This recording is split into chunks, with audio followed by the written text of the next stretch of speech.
A Napa guy knows not to judge a man by his car's multicolored paint job or absence of modern gadgetry. Who cares if it's technically old enough to vote and the windows are powered by the strength of your left arm? Your monthly payment is zero, and it'll stay that way. Because with over 400,000 parts and a little Napa know-how, you can keep anything on the road. She may not be pretty, but she's all yours. That's Napa know-how. Blog Talk Radio. Well, good early morning to you folks, and thank you for tuning in with me once again. And this is a special, spontaneous edition of True Conservative Radio. And, of course, I am your host, the man they call Ghost. And, once again, I want to thank you for tuning in with me. The reason I'm having another impromptu show this evening, well, is because the last show I had, which was now, I assume, the notorious anti-feminist, anti-liberal post-Mother's Day edition of True Conservative Radio, I have taken a lot of heat for it. And we're going to talk about that this evening. We're going to talk about the issues that were relating to that last edition of the show. And we're going to get into other subject matters that are pertaining to the political world out here and its effects on the conservative movement. Now, once again, folks, I encourage everybody, whether you're listening to me live or in the archive, you can get back to me if you're live, 646-652-4869. And, of course, if you're listening to me on the archive, you can get back to me at my email address, ghostiscool@hotmail.com. That's all one word, no underscores whatsoever. Ghostiscool@hotmail.com. And we want some input from you. Unfortunately, all I seem to get is nothing but a bunch of feminist hate mail and a bunch of other malarkey that just seems to just clutter my inbox of my email address. But once again, folks, we're going to talk about something that really affects me because, I had a show. If you're not familiar, I know that I'm having spontaneous shows, and I'm sorry about that. You can always get up to date on what's happening at blogtalkradio.com/ghost. But the last show I had, folks, like I said, it was a damn post-feminist, post-liberal, or anti-feminist, anti-liberal, post-Mother's Day edition. Jesus, that's a mouthful, but I said it, and I've said it a couple of times already. But the bottom line is, folks, is that I had some issues that needed to be laid on the table, and I reviewed that last program thoroughly, and I must say I was a little fiery in that program. I started screaming a lot, which is nothing unusual if you're a patron or if you patronize my program. Excuse me, I'm getting tongue-tied. Can I talk?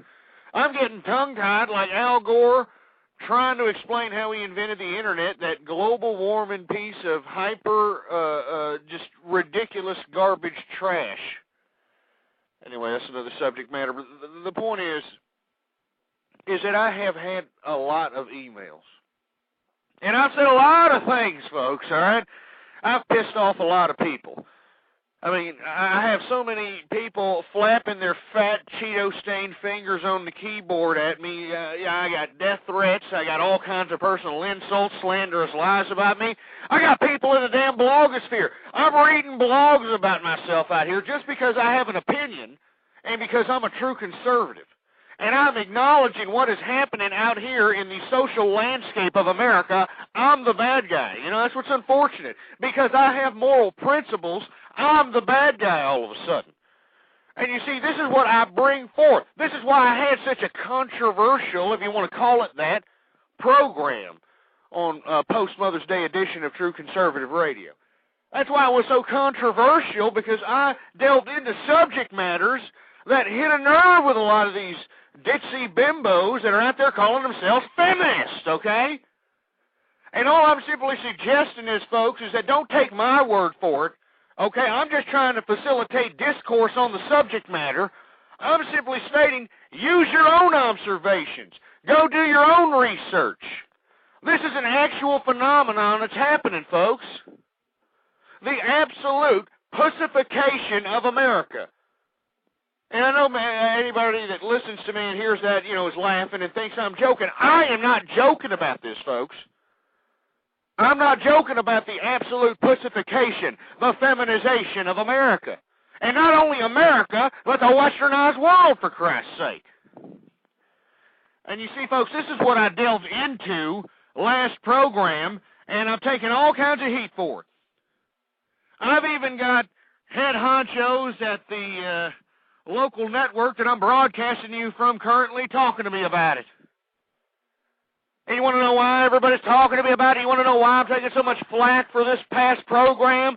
You want to know why people are, can't believe that I'm saying such whatever?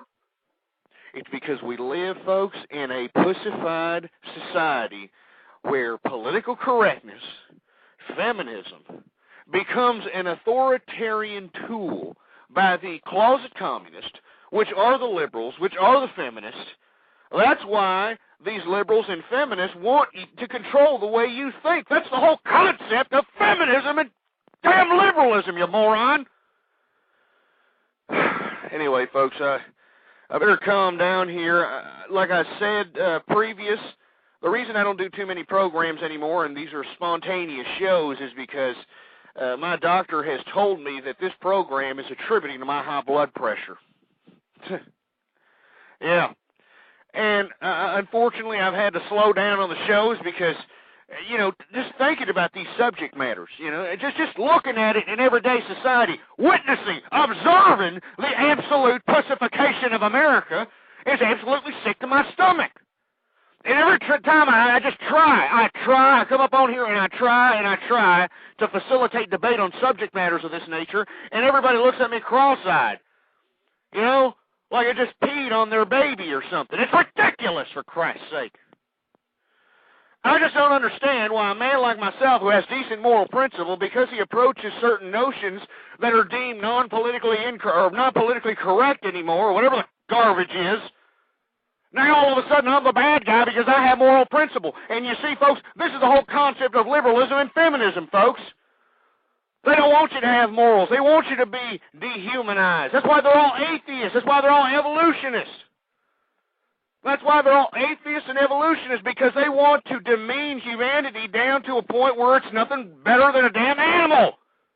They're trying to compare us to damn chimps, for Christ's sake. And I'm not a chimp, okay? All you damn atheists and evolutionists, I'm not a chimp. Humanity is not the equivalent of chimps. You people are morons. And that's enough about that. Anyway, folks, I'm getting all worked up here. I want to hear from you, folks.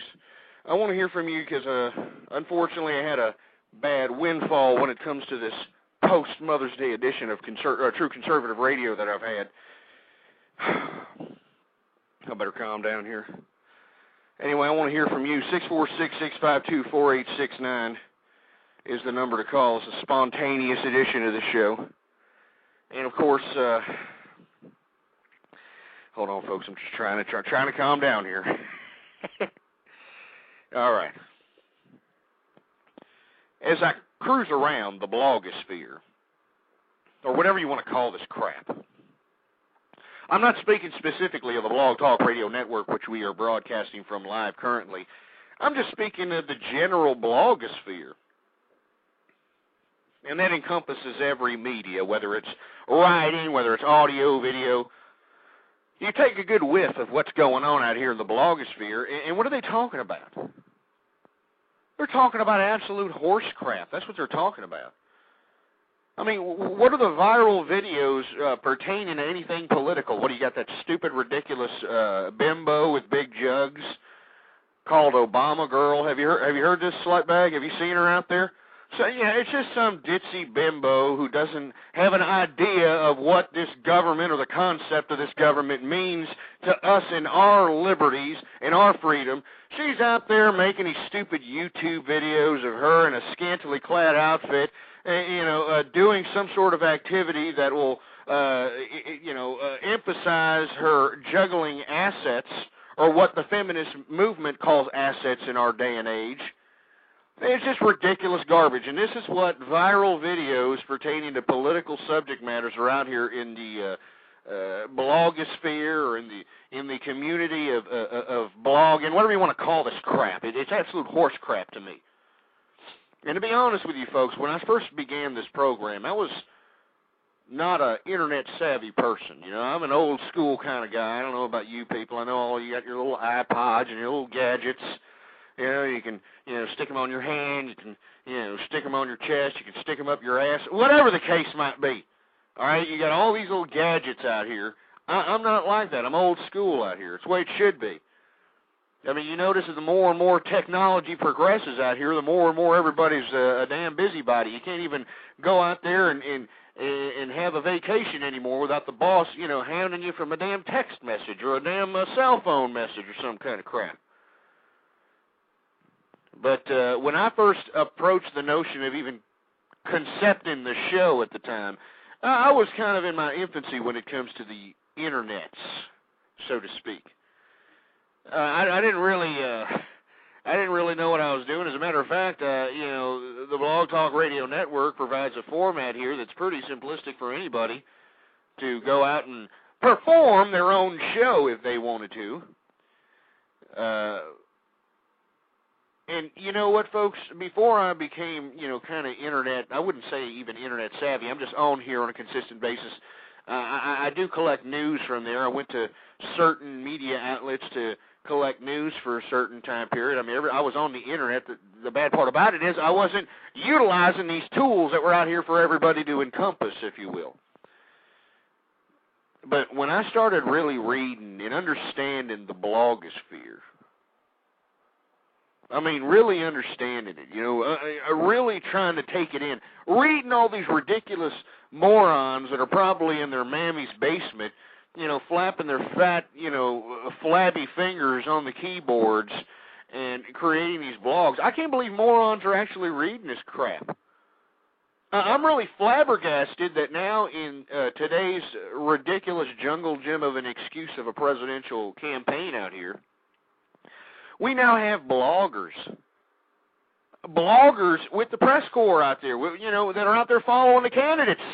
I mean, can you believe it? You got fat asses that made themselves, I don't know how they built their credibility in this virtual realm out here, that they're actually out there with the candidates and they're actually blogging, and people are actually giving two rats' asses. I mean, that's what's boggling my mind. And once I started delving deeper into that, once I started realizing that the tentacles of propaganda that extended via the blogosphere, via videos, audio, that sort of thing, that's when I started doing this show on a consistent basis, folks, because, the things that I attempt to facilitate discourse about on this program aren't talked about anywhere else on the Internet. And anybody who is talking about them, they're talking about them from a religious aspect, all right? I don't talk about moral principle from a religious aspect of society out here. I'm not talking about moral principle on any religious doctrine. I'm talking about moral principle based on humanity, based on family, based on the empirical evidence of the morality and the good it produces in society. I mean, we've seen time and time again as you got these empires falling from Greece to Rome. What happened? I mean, they lost their moral principle. They lost absolutely moral. They're just disgust and just lack of morality. That ended up imploding them from the inside out. And there's a direct correlation with a lack of morality or lack of moral principle and a society collapsing. And you see, folks, you take a good look at what's happening in the social landscape in today's America, where single-parent families are the norm today. Can you believe that? Most kids are being raised in a single-parent family. When you've got, people having multiple different divorces out here, changing divorces, like they're, going to the bar and, lining them up or something. It's ridiculous, folks. You take a good look at all the immorality that's open. It's being fed to us, for Christ's sake. It's being fed to us. You got the media. You can't even look on television at 7 p.m. when everybody in the family is gathering around attempting to facilitate the whole concept of family, or what is deemed, interpreted as family in America today. And what do you see? You see open sexual acts. You see immorality in your face. You see violent activity being shoved down your hole. And why is all this happening? You see, this is what my show, and I don't mean to be tooting my own horn out here, but I don't hear anybody else talking about this crap. All right? And if I did, I would be praising them on this show. I mean, if people were on the internet right now, instead of this ditzy bimbo Obama girl, flashing her jugs around on a couple of video that she releases on these YouTubes or whatever the crap, and all of a sudden she's on CNN, she's actually a tool for the political campaign out here. It's just ridiculous. I don't understand why more Americans aren't getting sicker of it. I usually don't look at the regular media for any type of source of news gathering whatsoever. It's more theatrical. And it should be theatrical for you as well. I mean, every time you watch that ridiculous, pompous jagoff, Wolf Blitzer, sit there and talk to you like a condescending asshole, I mean, it's kind of hard to take things seriously. You got morons on the other channel like Tucker Carlson, who look like they're literally sitting on a supersized G.I. Joe with a condom on it. They're stiff, if you catch my drift. I mean, it's just ridiculous. But, once you start understanding, that this is theatrical, but at the same time they are showing a certain essence of America, it's pretty sad out here. It's pretty sad. And I don't understand why nobody else is talking about the subject matters that I talk about on this program. And you see, I go on the internet all the time, all right? I love the internet. As a matter of fact, the internet is one of the greatest tools of all time, folks. And everybody should be out there using it, but instead, what are people using the internet for Christ's sake? To become sexual deviants. Yeah, to go out there and try to molest children and anestheticize themselves with pornography and becoming sick, sadistic, primal animals out here. And you see, this is what the damn feminists, this is what the damn liberals want out of us, folks. Why isn't anybody else talking about this crap? I don't understand this, folks. I come up on here attempting to facilitate debate, okay? And I understand that most people listen to my show via an iPodcast or whatever it is. I'm not too technically savvy, but the bottom line is that they download the damn show and they hear it later, or they hear it via archive. But what I don't understand is that everybody listens to this damn show, and then what happens? I get, an unbelievable of email bombardment of filth of people who obviously disagree with me, but they have no substance to debate with me about. All they're doing is using the same methods of agitation that these damn Karl Marx communist worshipers use, for Christ's sake. And you people out there, I know that everybody's out there. Everybody's trying to live the American dream out there. Everybody's out there trying to, put food on their table, a roof over their head, clothes on their back, and trying to feed their families out there. But people need to take their heads out of their clogged up colon pipes, damn it. And I've said it, and I'm going to say it again. You people need to take your heads out of your asses and start understanding that this Constitution, this greatest document that was ever written, that was ever put forth by man, gave us as human beings unalienable rights, you moron. Won't you look that up if your moronic ass doesn't understand what that means? Unalienable rights.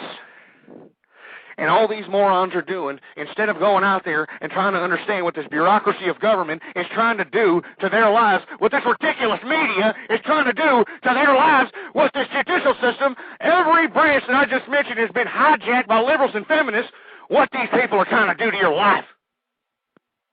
Put the freaking fork down for about 5 minutes and try to understand this crap. And nobody else is talking about it, folks. And that's what really upsets me, man. I mean, this is why, goddamn, I have high blood pressure, because I'm sitting here and I'm trying to facilitate discourse on subject matters, and it's not getting through their thick skulls, No matter how much substance you put on the debating table, these people are anesthetized with propaganda. And this is what I'm trying to do when I get on this program, okay? If you find what some of the things I say offensive, Instead of sitting out there, pulling insults out of your fat ass, maybe you need to read a book or something. Maybe you need to research why I think these ways here, why I'm thinking this way, why I'm saying these things, all right? And once you start researching, once you start doing your own reading, you dumb, lazy piece of crap, you're going to start realizing that you're going to start coming to my side because the substance and the truth is on my persuasion, folks. Everything I say here is the truth. I don't ever tell people, hey, you need to think this way. I'm not a communist. I'm not a liberal. I'm not a feminist. I'm not telling you how to think. I'm just saying, if you don't believe me, do your own observations, you dumb moron. Why don't you go out there and do your own reading, you damn buffoonery? I better calm down, folks. I'm telling you, I know everybody's out there, listening in, and they can't believe that I'm just getting so screaming about, certain subject matters that affect me. Somebody that's trying to facilitate debate with me here, But these things I'm passionate about. Nobody else is passionate about them, Excuse me, folks. I'm trying to... My blood pressure's kind of high. If you people have been listening in, I've been having a problem with my blood pressure because of this show. Unfortunately, my doctor has told me and told my better half that I need to be cutting down the frequency of these programs based on the episodes that you're witnessing currently here. But the only reason I get so upset, start screaming a little bit, is because I feel passion, okay? I know that's foreign to you morons that are out here like damn lab rats running for food pellets, like mindless morons. I know that's hard for you to grasp out there. All right, but the bottom line is that I think with passion because I believe in what I say, folks. If you don't believe in what you say, what the hell are you? You're a damn moron, all right? I just don't understand it. Anyway, folks, sorry that anybody who's listening in can't believe that I'm screaming my head off. Hey, believe it, okay? I believe in what I say, and you should too, you piece of crap. Take your Kentucky Fried Chicken grease thumb out of your cornhole, all right? Take it out of there and start understanding that we need to start acknowledging the obvious. Anyway, folks, 646-652-4869 is the number to call. I want to hear from you. I want to know what everybody else out there is thinking about today's day and age out here. I mean, to me, like I've stated previous, I think that we are an absolute feminized society. This is not something that is exclusive to America either. I mean, it's a Western phenomenon, folks. I mean, if you look at poor kangaroo banging Australia over there, it's 75% divorce rate. And that's a statistical fact out there. You look at Germany, 70% divorce rate. I mean, these are ridiculous numbers, and these are westernized society.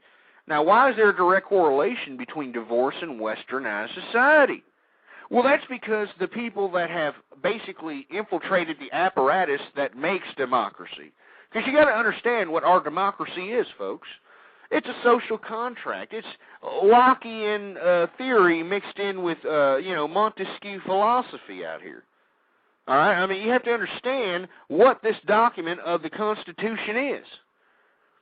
I mean, it says in here, this government was made by the people and for the people. But when the people are a bunch of morons, are not worried about, the bureaucracy, the machinery that basically runs their very lives, it gives other people that want the power to manipulate that bureaucracy to fulfill deeds that are, I guess, either personal or business to them. I just don't understand this. We got an American society out here that's completely down the tubes, and the only reason it's down the tubes is because America's asleep at the wheel. And the reason it's asleep at the wheel is because, in my opinion, folks, and the only reason I'm suggesting this, you can do your own observational research, if you will. You can do your own research book-wise, but the only explanation behind what is happening in our very lives today is the feminists and the liberals have hijacked the apparatus of government. And if you don't believe me, look at the evidence out here. It's a feminized society. I mean, you take a look at the modern male that's under the age of 30 nowadays. I mean, are you kidding me? They all look like they're playing for the freaking pink team out here. And look, I understand, I'm not trying to legislate what people are doing in their bedroom. This is America. We have the freedom of thought out here. I mean, if you want to, sit there and, take something up your poop chute or whatever you people doing, muff diving, whatever it is, by all means, that's your bedroom. But don't try to intertwine that with the sanctity of marriage. All right? Don't try to intertwine that as if, that deserves some sort of prize or something. You notice that? Haven't you noticed that nowadays this type of ridiculous immoral malarkey is now constituted as something that's more spectacular than marriage between a man and a woman? Haven't you noticed this crap? Haven't you noticed the media is influencing our children out here? They're influencing our children. I mean, take a look at the modern-day attire of today's children out here. Take a look at it with Abercrombie bitch or whatever it's called, Hollister, whatever these dumb, ridiculous textile outlets are. They're ridiculous, and you take a look at the monkey suits that they're throwing in our children's faces out here. Or you take a look at the attire that the average male under the age of 30 is wearing out here. It looks like a throwback from San Francisco gay underground, 1985, for Christ's sake. And this is not BS, folks. This is not an accident. All right, what you're seeing in America is not an accident, all right? America is obviously asleep at the wheel, all right? I mean, what we're witnessing in today's day and age, we are witnessing the kink in our democracy. The reason we're witnessing the kink in our democracy is because the general American public, which the Constitution states that this country is built on by the people, for the people, these people are asleep at the wheel. They're more worried about, if they're going to go out 3 in the damn morning, get themselves a greasy, artery-clogging double cheeseburger shoved down their hole. Here we got, people more worried about, the foreign animal on Paris Hilton's crotch getting frontline news on the mainstream media out here. I just don't understand what's going on. I mean, what's going on here? I mean, everybody out here needs to understand that people are no longer worried about the mechanism that is government. And we need to start worrying about that crap. I still believe in America. I mean, they have not withered away the Constitution. They're trying to, though. I mean, the Supreme Court just heard a case about whether or not the Second Amendment has legitimacy.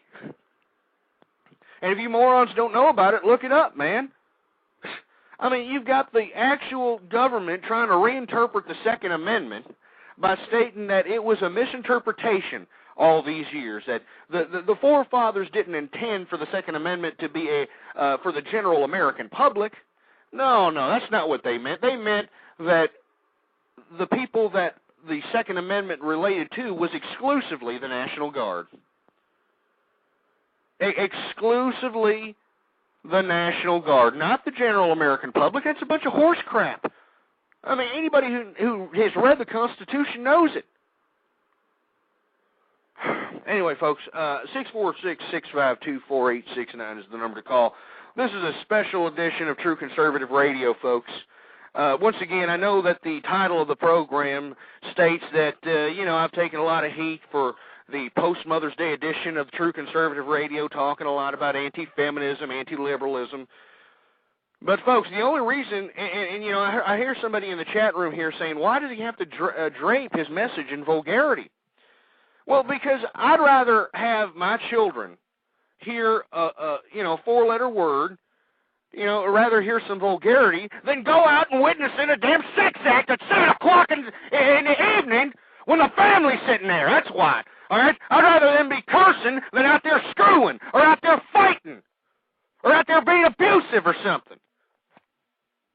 That's why I don't have a problem with vulgarity, and I know a lot of people do, but hey, take your head out of your colon pipe, okay? We don't need to be worrying about vulgarity. We need to be worrying about the open immorality in America that's open. I mean, the media is shoving down our hole. We've got the institution of public education infiltrated with liberals and feminists, and if you don't believe me, go out there, and I've said it time and time again, go out there and kind of count how many children are playing dodgeball or playing tag. And you know what? You're not going to count diddly, because they don't do it anymore, folks. In elementary school, whenever they play games, there's no losers anymore, folks. Everybody's a winner. This is a new mindless society that they're trying to mold our future into, you morons. You people need to stop shoveling food down your gullet like a damn garbage disposal. Stop being a fat, lazy ass.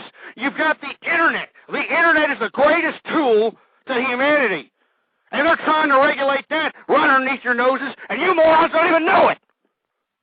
But you people, instead of utilizing the Internet to expand your knowledge, to read things that you didn't have the opportunity to read prior to this technology, what are you morons doing? You're out there looking at pornography. You're becoming subject matters for Chris Hansen's To Catch a Damn Predator, for Christ's sake. And this is what's happening to America, folks. That's why we're asleep at the wheel. That's why I come up on here and try to talk true conservative values out here. I try to remind people that we are not what these feminists and what these liberals try to say about humanity. Because you and I, folks, we're humanity. I respect you regardless if you don't respect me. I respect you as a human being. I equate you as a person. Look at yourself in the mirror right now. You're a human being, for Christ's sake. I equate you higher than a damn chimp. But you know what these feminists and these liberals and these damn evolutionists, Darwinists, atheists, you know what they're trying to shove down our hole? That we came from a damn chimp, or a fish, or a lizard, or whatever this crap they're trying to shove down our hole. And they're teaching it in school. Can you believe this crap? They're teaching it in actual elementary school. I can't believe this crap, and nobody else is talking about these subject matters. Instead, everybody's worried about that stupid dish rag whore Obama girl and her viral video of her juggling around her jugs. Or whether Britney Spears is back with that ridiculous moron K-Fed.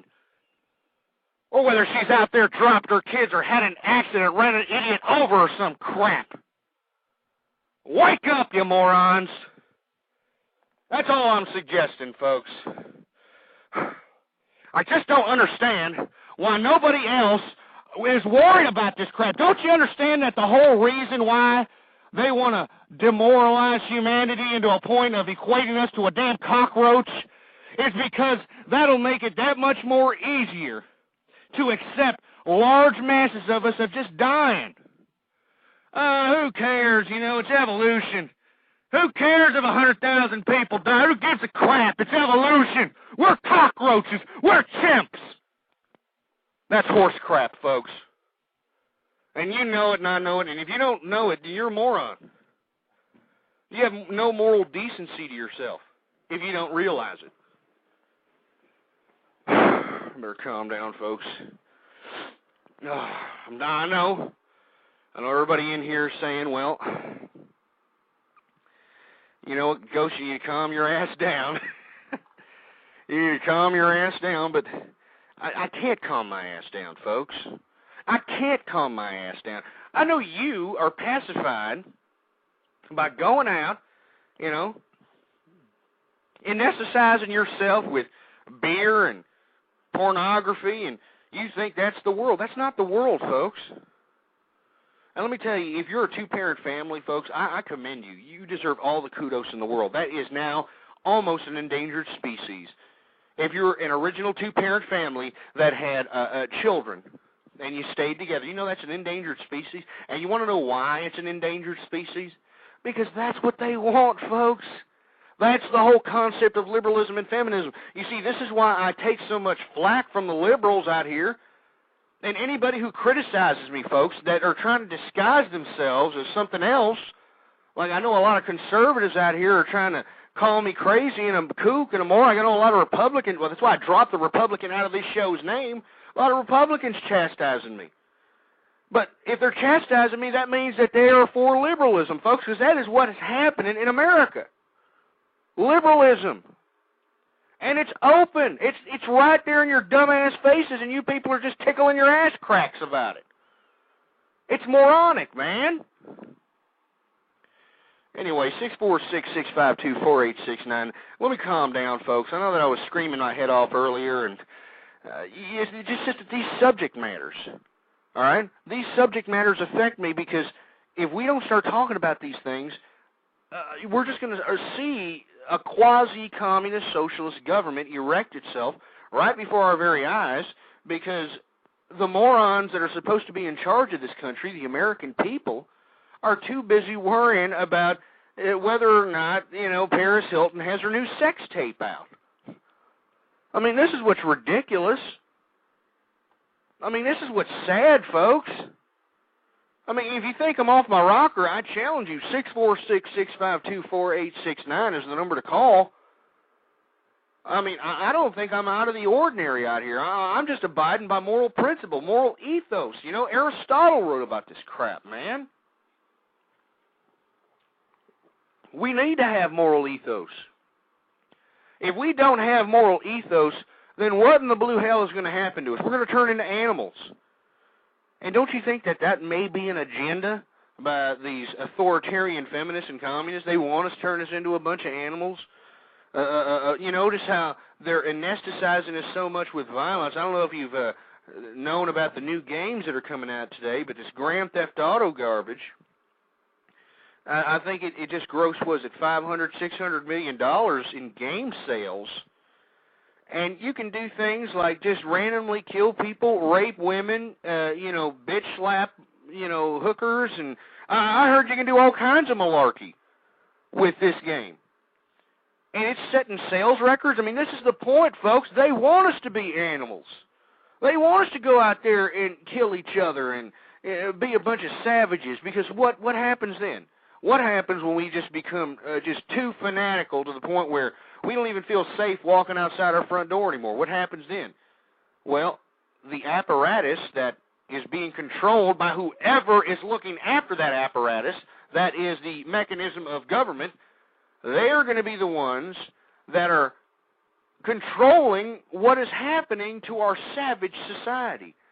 So they're the ones that are going to be laying the rules, laying the foundation of what is correct and what isn't correct. They're the ones that are going to be changing laws, and they're going to justify it because of our own savagery.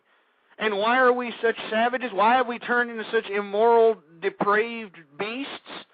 It's because these morons that are running the crap are forcing us to do this. I mean, you can't look at the media anymore without seeing some ridiculous, over-glamorized, sex-filled, violent garbage. I mean, go look at your 7 p.m. programming on the regular network channels. I'm not talking about cable. Regular network channels to see the kind of crap you see on there. All right? And your children are being raised by this stuff. I mean, you take a look at the children's programming, for Christ's sake. The children's programming are subliminally hypnotizing our children. And I've talked about these programs in past shows of mine, that these programs that are being pushed by such names as, I don't know, that one that is headed by a mouse and that other one that's always sliming people.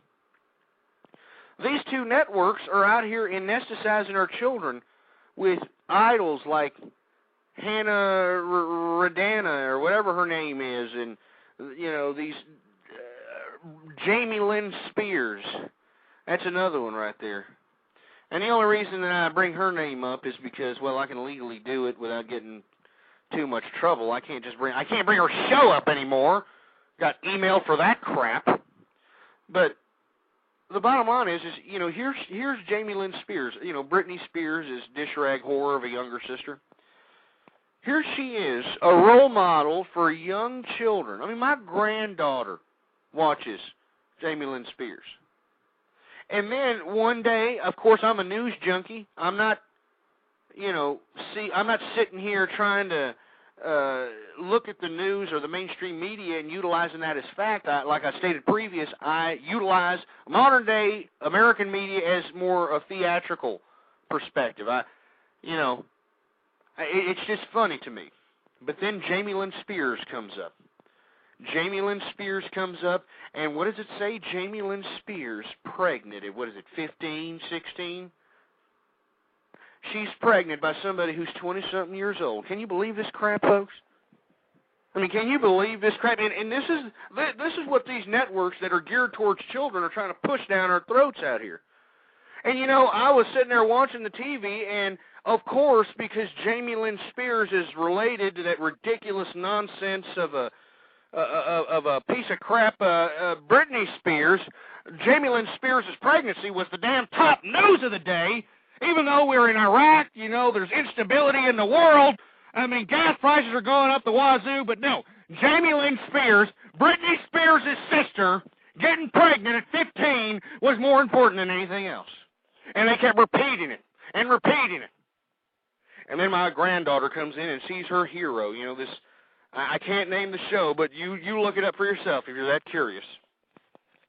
But she sees Jamie Lynn Spears, her hero, on there, and she hears that she's pregnant.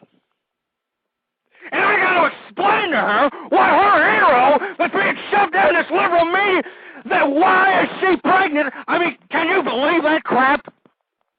Try to explain that to a 4-year-old girl, for Christ's sake. You shouldn't even be having those discussions. But this liberal media wants you to have it. They want us to be dehumanized, immoral, depraved psychopaths. I'm telling you, folks, this is an agenda, and if you don't want to admit it, if you want to sit over here and call me a crack pipe, then you're a moron yourself. You've been anesthetized, you've been propagandized, and you need to just sit there and just shove your head even farther up your colon pipe and take a good whiff of it up there, because that's all you're going to smell is a bunch of horse crap. I just don't understand, folks. I just don't understand why nobody else is mad about this crap. And every time I try to bring up moral principle, every time I try to bring up moral ethos, everybody calls me like prehistoric, like I'm old thinking or something. You want to know why I'm old thinking, folks? Because the liberal media, the feminist movement, all these ridiculous political correct concepts are methods of agitation being utilized by authoritarian communists out here. And this was written Frankfurt University. You can look that up for yourself, you moron. This is a plan here. All this political correctness, all this feminist crap, it was written by devout Marxists that concepted the concept of the University of Frankfurt. Or Frankfurt University, excuse me. Well, regardless of what that communist rag crap of a campus is, I don't care. It's crap. What it's put forth has ruined America. It's ruined Western society, for Christ's sake. Why don't somebody else talk about this crap? I don't understand it, folks. Why isn't anybody else talking about this garbage? I mean, is my thinking really prehistoric? I mean, is it really prehistoric? I mean, tell me. I mean, I want to know. I want to know. 646-652-4869 is the number to call here. I gotta settle down, folks. And you know, folks, the reason I just get so worked up about these subject matters, folks, because they affect not just me.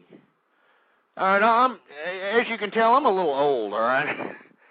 I mean, there's no denying that. I'm talking about the children out here. And I know that sounds cliche, but, I mean, just imagine now that the single parents are now the majority of families in America, the majority of families in westernized society. What do we have to live for? I mean, don't you understand that there's empirical evidence? I mean, you can read works from various parts of historical times. I mean, you can read works from the peasantry.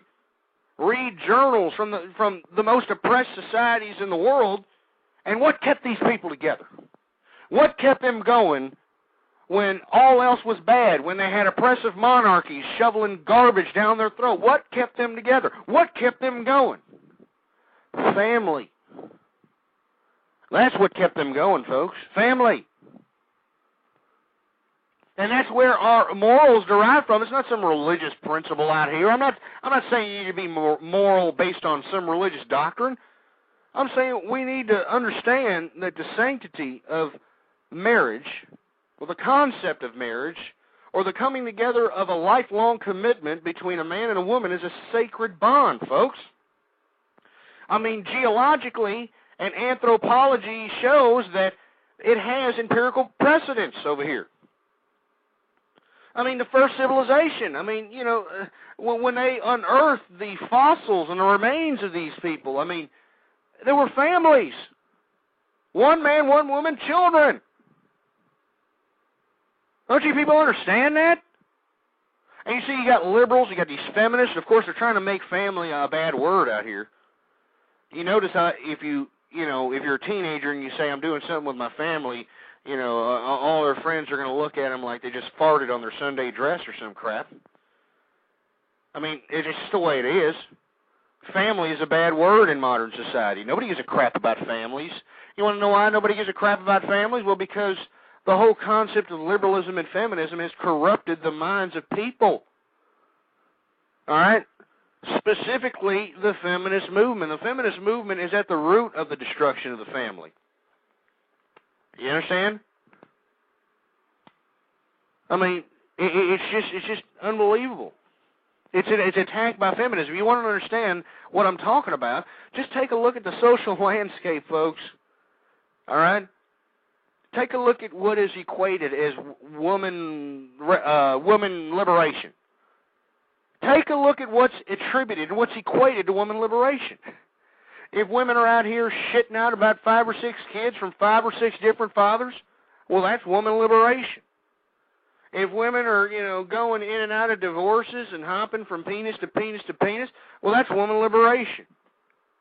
You know, I mean, you take a look at it from the propaganda, from the shows we watch. Take a look at the shows we watch out here. Desperate whatever wives. I mean, Sex in the Jungle or whatever it's called. You know what I'm talking about. You know the shows I'm talking about. These people are trying to anesthetize our minds. Don't you understand? This is a damn psyops attack. And before this, I didn't believe in, you know, all this mumbo jumbo psyops and propaganda. But let me tell you something, folks. I mean, if you've lived as long as I have, you've seen a traumatic change, a complete metamorphosis in society. I mean, where it's just no longer a two-parent family system out here, and it has become socially acceptable to be a single parent and to be out here wandering around with about 5 or 6 kids from 5 or 6 different fathers. It's woman liberation now. And this is the point. This is the concept. I want to hear from you. If you think I'm off my rocker, 646-652-4869 is the number to call. I know everybody out there is saying, you know what, Ghost, you're just fucking, excuse my language, you're just, you know, a moron. I get a lot of vulgarities thrown at me, folks. I mean, I had one woman said that she wants to, I mean, it's an unforgettable quote to me, so I'm going to repeat it. It bears repeating because it was original. I had a woman say that she was going to rip off my head and menstruate down my throat. Now, I know you people are disgusted. You're like, oh, my gosh. But this is the feminist movement right here trying to, I guess, facilitate discourse on the subject matters that I'm trying to put forth at hand out here. This is the crap I'm talking about. We can't let these feminists, we can't let these liberals try to dictate our lives. Don't you understand that they want to dictate to you? I mean, that's the whole concept of this crap. It's the whole concept of feminism and liberalism. They want to dictate your thoughts. They want to tell you how to feel. You people need to take your heads out of your asses, all right? I know everybody wants to sit over there and say, oh, no, Ghost, they wouldn't do that. That's not the feminist movement. You don't know your ass from your elbow if you're thinking this, all right? You don't know it. And I don't understand why nobody else is talking about this crap. Anyway, folks, before I blow a head gasket here, I want to hear from you, like I said. I know there's a lot of people that fail to call into my broadcast because they're a little apprehensive because I don't know, throw around a few vulgarities, or I scream, or whatever the crap it is, all right? But I want to hear from the general American public. I always give everybody the format and the forum to debate their persuasion. I'm not like these morons out here on other parts of the blogosphere or the Blog Talk Radio Network who are quick to chastise, but once, have an opposition viewpoint that's basically making them look like mental midgets, they conveniently do a Bill O'Reilly, They click them off, and then they spend the next hour bashing the bejesus out of them. And for you folks that heard the last program, I went off on a little small tirade about Bill O'Reilly.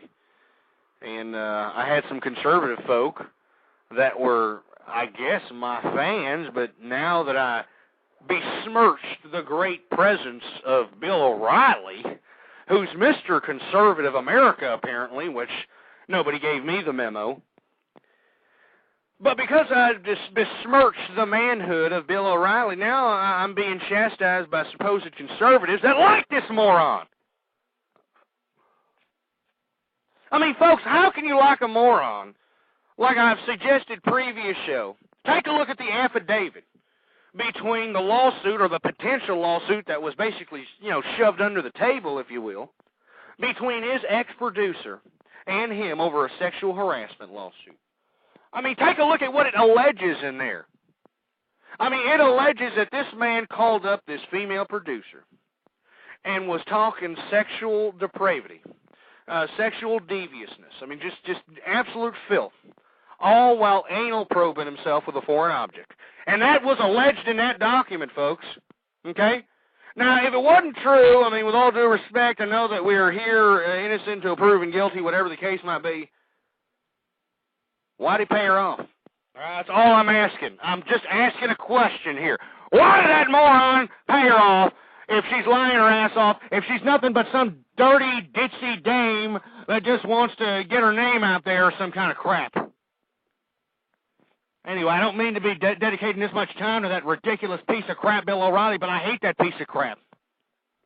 I don't hate him as much as I hate that stupid, ditzy, muff-diving bimbo, Gloria Steinem, but I hate him. And if you're not going to be a fan of mine, well, oh, wow. But if you're not going to be a fan of mine because I don't like Bill O'Reilly, well, then you go ahead and, tough titty, all right? Go throw yourself out a window. Go have somebody choke you to death, because I could give two rats' asses, you moron. I'm just getting too wild here, folks. I'm sorry. I just get a little passionate here as there's a 2-hour show. And occasionally when I'm discussing programs or discussing observations of this nature, well, not many people like it. And the reason not many people like it, folks, is because, well, they ain't got nothing else better to do. Anything else better to say is what I meant to say. Anyway, I want to move on from that subject matter. We may go back to it, we may not. The spontaneity of my show results into an erratic spew of thoughts, if you will. But I wanted to talk about the presidential election now, because everybody seems to be talking about this ridiculous circus sideshow that everybody's talking about, or a presidential election. And I laugh when I look at this crap. I mean, people are talking about presidential election. Oh, vote for the woman. Hey, vote for the black guy. Hey, vote for the prostate-infected liberal. I mean, this is what these people are shoving down our holes, and yet none of these candidates, none of these supposed apparent leaders of our society know anything about what's going on in America. And the reason I bring up subject matters that nobody else is talking about, because, well, I'm not a moron, all right? I read a little bit. I know a little bit about economics. I know a little bit about government. And the rate we're going, folks, it doesn't look good. I mean, this whole economic stimulus package garbage should go to show you that we're not on the right track here. I mean, look, I'm a fan of George W. Bush, all right? But once he initiated that ridiculous stimulus package, he took me back about 5 steps there. I just didn't understand why in the blue hell he's doing this. I mean, don't you morons understand? I know that you're grateful that you got your little $600, $300, $1,200, whatever it is, dollar check, and you're going to go out and spend it on Chinese goods, the same China that's loaning the money to America to give you the stimulus package, you dumb idiots. But you're going to go out and spend on Chinese goods.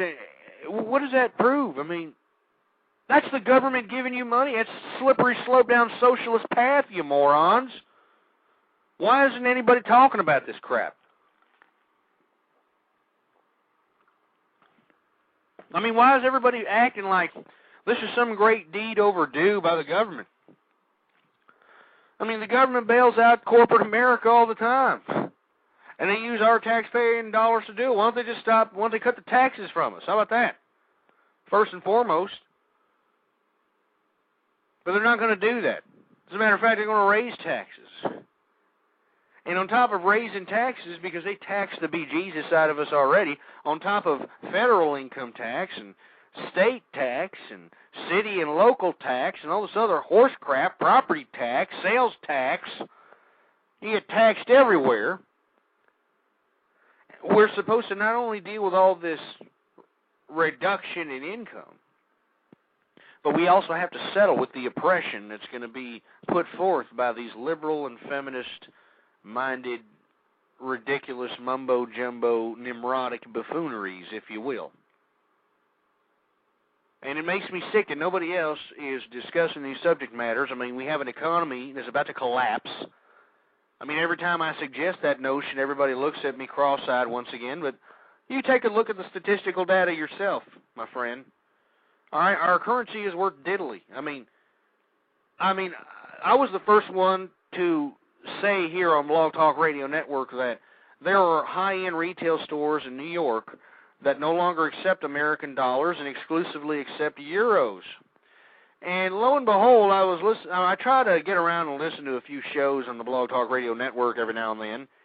And I was listening to a show, and I don't think it was political in nature. I think it was a current events show or some crap. And he started talking about how he's exchanging all his dollars for euros.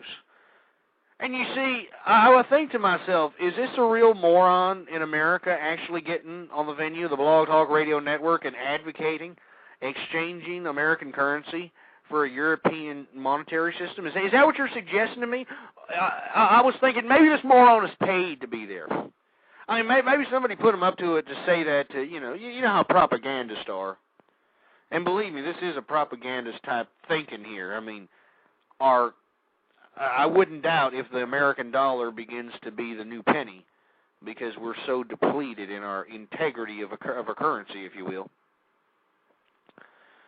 But on top of which, we got debt out the wazoo, all right? We're spending $15 million an hour in this war in Iraq. I mean, we're spending more money in Iraq than we have in all the wars combined. And I don't understand why we're there anymore. I mean, I understand why we're there initially. I understand that this is a battle of ideology. We can't let these Islamic fundamentalists go out and run roughshod in the Middle East out here and oppress large masses of people with Islamic theocracy, because as a result, that's a bad consequence. We've seen it with the suicide bombings. We've seen it with all the terrorist fanaticism throughout the international community. And that's why we initially went in there. And I agreed with that. I still agree with it. But the problem is, I think we're losing the battle of ideology out there. I mean, in my opinion, and screw that, okay? Okay, look, we're not winning the battle of ideology, but we're still spending $15 million of American taxpaying dollars an hour for this war in Iraq and this war in Afghanistan. And what is it producing for us, folks? We're spending countless of poor young lives. You know, we're seeing generations, a whole generation being maimed or killed in a war that, I mean, what is this war exactly? What is it doing for us? I'll be a Machiavellian realist, or I'll be even a Hobbesian realist about this particular scenario. Excuse me. What are we doing there, man? What are we doing there exactly? I mean, I don't understand why we're sitting there. We liberated these morons in Iraq, and if you happen to be in Iraq, I'm sorry. If you're an Iraqi citizen, hey, you know, this is America. We have freedom of speech until somebody takes away that from us. But you got these moron Iraqis out here being liberated by America, all right? And we're flipping the bill here, all right? I mean, we're the ones spending the dime. When we went out there and saved the Limeys in World War II, when the United States entered the war in World War II, those Limeys, the English tea-drinking pieces of crap across the pond over there, they paid us back. They paid us back every penny we invested in that war in World War II. They paid us back. And nobody's even suggesting that from the Iraqi parliament out here. Nobody in America is even suggesting that to their congressman or their senator or the president, for Christ's sake. I mean, here we are in Iraq, the second largest oil deposit in the world, and yet we got gas prices setting record highs. I mean, gas prices are setting record highs, you morons. And you know, it makes me sick every time I look at this ridiculous excuse of the mainstream media out here. You look at these morons that are broadcasting the news, they try to be condescending about it because these morons are getting paid like $10 million, $5 million a year just to read crap off of a teleprompter. You know, they try to be condescending about it, and they're like, oh, here we go again, another record price for gasoline. We're going to have to go through it, folks. Just shut your ass. All right, Mr. Broadcast Anchorman. All right, shove it up your ass, all right? You're a pompous, blowhard piece of crap. Everybody in the mainstream media is a joke. I don't take anything what any of these people say. I don't trust it. I don't think nothing of it. It's just theatrical. And if you're basing your opinion on the commentary of any of these morons in the mainstream media, then you're an imbecile. You might as well go ahead and invest your money in ice cubes in Alaska. I mean, you're a moron. You might as well try to drown a fish. You're probably the type of idiot that sits on the TV and watches the couch. I mean, give me a break, folks. Anyway, 646-652-4869 is the number to call. This is Ghost here. This is an impromptu show. I know everybody's out there, like I said, wondering, when in the hell am I going to have a consistent habitual lineup out here? And I can't tell you. I mean, I have high blood pressure because of this show, according to some ridiculous excuse of a physician that I've got going on over here.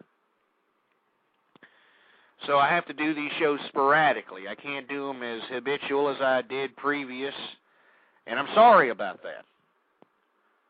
But you can listen to the archives, folks. We have great times every time. blogtalkradio.com/ghost. Bookmark it. Because let me tell you something, the things discussed on this program, you're not going to hear them discussed anywhere else, I guarantee it. I guarantee it, because everybody else is more worried about this whole theatrical Barnum and Bailey circus sideshow that we are calling a presidential election out here. I mean, I just find it funny. And I'm telling you people, I've prognosticated a lot of things on here, and if you don't believe me, look back in the archive, you stupid buffoonery. But I've prognosticated a lot of things that have come to pass out here, and it's based on pure observation. And all these people that think that, Barack Hussein Obama is now the nominee and it's a set race, you got another thing coming, folks, and I've been saying it, and I'm going to continue to say it. You can look back in the archive.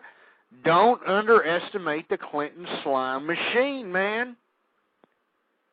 I mean, I think it's rather hilarious that Hillary Clinton has now become the voice of the blue-collar worker. I mean, haven't you noticed that the blue-collar workers are voting for this ridiculous piece of garbage, Hillary Clinton? And Barack Hussein Obama, a black man, is an elitist.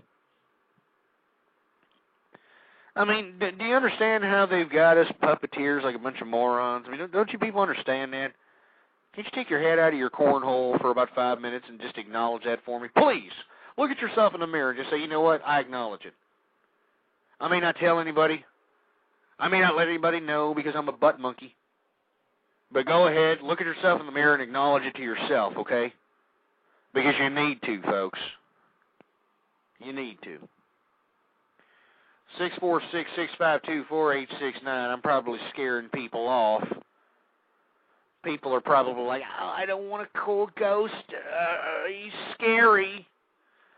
The only reason I'm scary, folks, is because I talk with passion, like I said before. Okay? I'm not out here like all these other butt monkeys out here, these fat jelly-ass bloggers, or any of these morons that think they're going to make a living off of flapping their Cheeto-stained fingers on the keyboard out here. I'm not like that. Okay? All I'm trying to do with this program is facilitate discourse on subject matters. That's all I'm trying to do out here, man. I mean, we got a crippling economy out here, folks, a depleting currency. We are high-rise in debt. Everything's going up. Wages are going down. I mean, this is just a fact. It's a damn fact. Look around you. It's no coincidence out here that they had an influx of 25 million illegal immigrants conveniently come across the border. I mean, they just allowed it to happen so they can deplete the integrity of the damn labor cost. Don't you understand that's why cost of labor is going down? And not only that, what are you going to do nowadays? I mean, there's not that many places to work anymore, folks. I mean, there's not. I mean, people, I remember a time when a man could get a high school diploma, go out, get himself a job, with some dignity and some hard work and some damn grit, for Christ's sake, and have himself raise a family. But nowadays, you can't do that anymore. You want to know why? Because there's no jobs for anybody out here. Unless you want to work in a damn service industry or for the state. You notice those are the people that are talking big titty about, oh, this is an okay economy.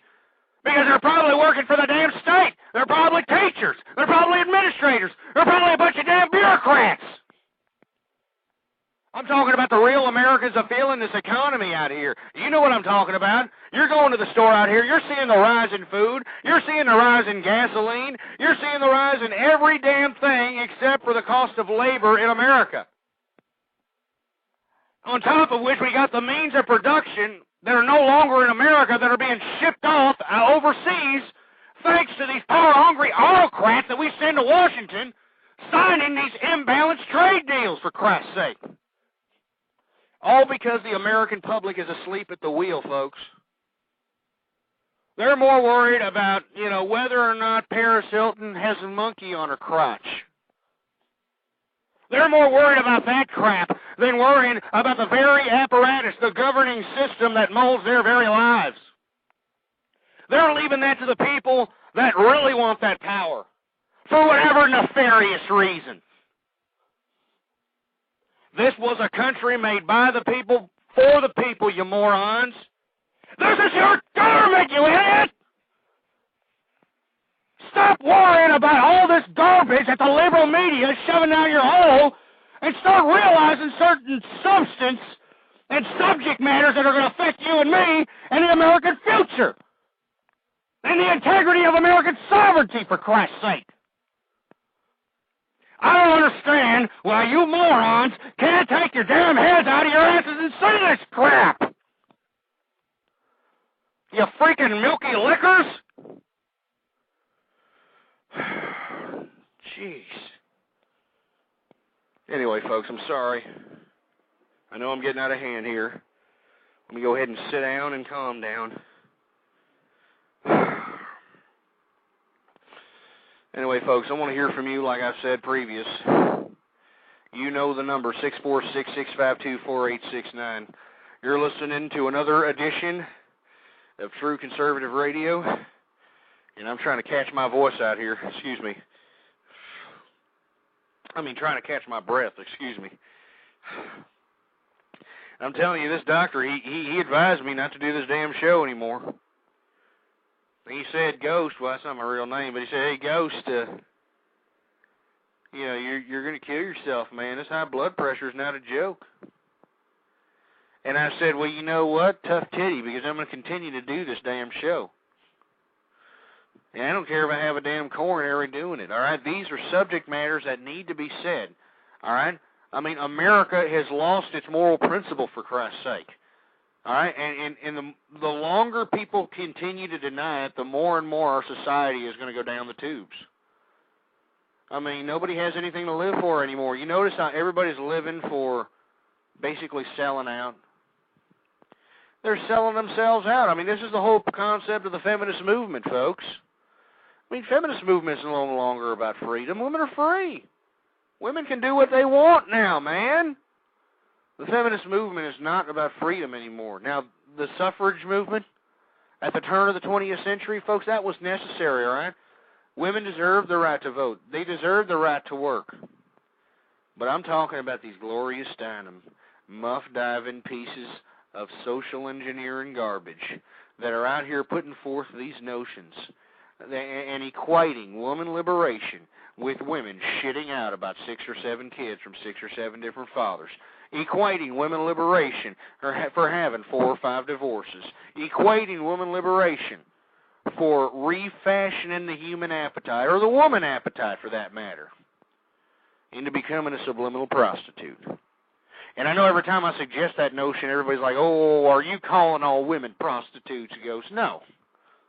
I know there's good women out there, folks, but they're going extinct. They're going extinct because of the influence of media, the influence of the public education system, the influence of the state, the judicial system. I can go on and on. These things are molding our lives, folks. And I don't understand why nobody else is taking, arms with it or taking offense to that. I mean, this is offensive out here, folks. I don't want to be controlled by a bunch of liberals and a bunch of feminists out here. I mean, we were based on freedom. That's what our forefathers initiated out here with this revolutionary concept of America and the Constitution. And you see, the more and more we're asleep at the wheel as American people, we're seeing our rights being withered away. All right? And I'm not saying that it's that blatant, but it's getting very blatant, folks. And I've never been a conspiracy theorist, folks. I hated conspiracy theorists. But you take a look at what's happening to society, and you have to wonder, or you have to approach the notion that it's deliberate. I mean, it just goes against the very grain of the empirical evidence. I mean, historically, it shows that family is the root of humanity and moral principle. I mean, once there's no more family, humanity turns into a primal animal, into a ridiculous primate. I mean, what is a chimp, folks? I know these dumb evolutionists and these ridiculous atheists, they try to shove down your hole that we, evolved from some damn chimp. I didn't evolve from a chimp, folks. If you want to evolve from a chimp, that's your damn prerogative. That ain't mine. All right? A chimp is a stupid animal. All right? It swings around from tree to tree. It eats bananas all day, masturbates all day. It's ridiculous. It's obnoxious. I mean, but this is what these evolutionists want to equate your life to. You want to know why they want to dehumanize you? Because it'll be that much easier to take your rights away when you're dehumanized. When you're dehumanized, it'll be like, oh, well, you know what? We're going to take your rights away, but it's for your own good because society is animalistic. I mean, look at society right now. It's animalistic. They're out there. They're out of control. We need to control you. And that's where we're headed, folks. I know that it seems like maybe a crack pipe idea, but gosh darn it, the more and more I critically think about observations and research, the liberal and communist agenda, once I start just comprising all these things, brainstorming and coming to a conclusion, one has to believe that this is deliberate. I mean, look at the media. I mean, is it no coincidence that single parents are now the majority of America? Why? Damn it. You try to look for that answer why, and you'll get to where I'm at this point in life right now. Anyway, folks, 646-652-4869. We're going to go ahead and take a caller here. 516 area code. What's up? How you doing? Hey, how's it going? Is Ozone? Yes, sir. How you doing, Ozone?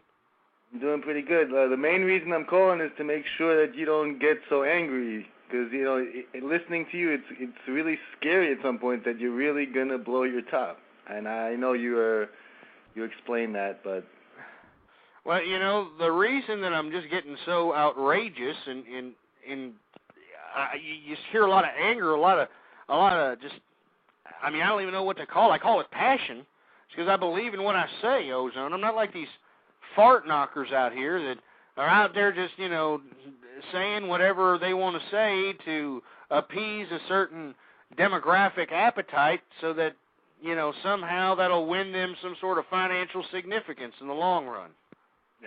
Yeah, there's plenty of people out there that have no clue about what they're talking about.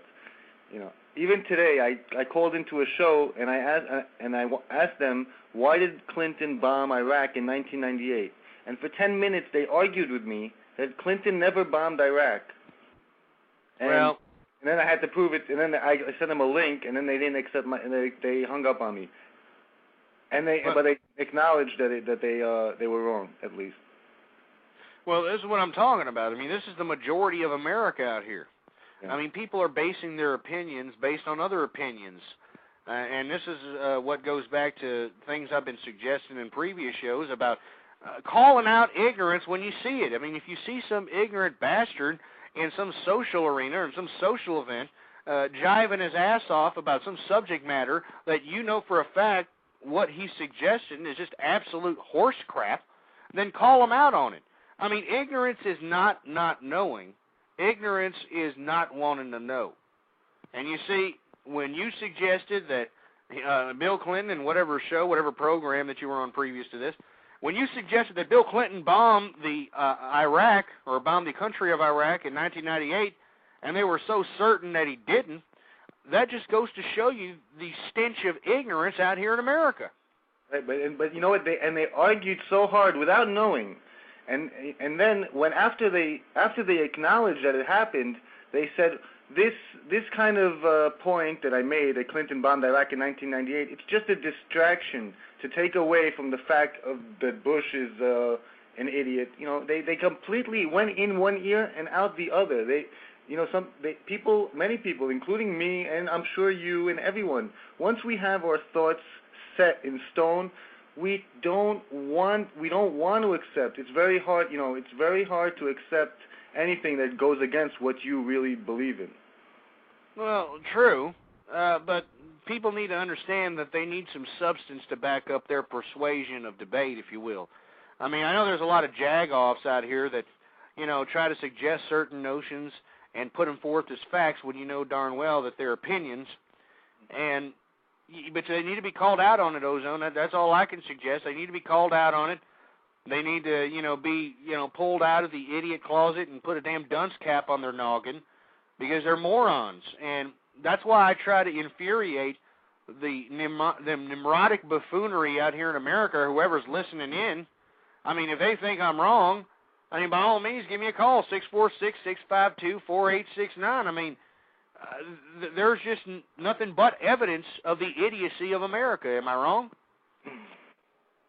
No, well, you're not wrong about that. There are some things that I don't agree with you, like on evolution, which you seem to be 100% completely have your position firm. And and I see, even in the Bible, as far as evolution goes, in the Bible it says, in Genesis it says that we lived among the animals. We were among the animals. We didn't have knowledge until we went against God's law and took from the tree of knowledge. That's when we got knowledge. Right before that, we were like, we were the same in the same mental level as animals. And then we ate from the tree of knowledge, not from the tree of souls. Well, let me ask you a question. Since are you an atheist? I'm an atheist. I think I'm more an atheist than not, but sometimes I believe, but I don't know, and I have to be intellectually honest with myself. I don't know, and when I think about it, does God not want me to be intellectually honest? If evolution makes sense to me, which it does 100%, I can't deny it. To me, it's a fact. it's like gravity. I can explain it, but to me, I feel like it's easy to explain as anything. And so let me elaborate on that then, Ozone. If you believe in evolution and you're an atheist, okay, so you believe the notion that we evolved from some sort of an animal, like a chimp or a fish or a lizard or something. Is that what you're trying to say? I believe that all animals evolved from basically the same source. I mean, if you just look at animals and look at us. What's the difference? I'll tell you the difference, Ozone. The difference is that we have been given the spiritual gift of conscience. I mean, we've been able to understand that. Wait a minute, what am I doing here? Why am I doing this? I mean, we have the ability to ask why and to find out answer to questions and that sort of thing. That's what separates us from these animals out here, and that's why I take offense when anybody tries to suggest that I came from some cockroach or some chimp or whatever the case might be. It's insulting to me because these are stupid animals. These are ridiculously stupid animals, and they're nothing like humans. You know, they swing from trees, they eat bananas, they masturbate all day. We did not evolve from chimps, and there is no documented evidence, even in the geologic record, that shows that.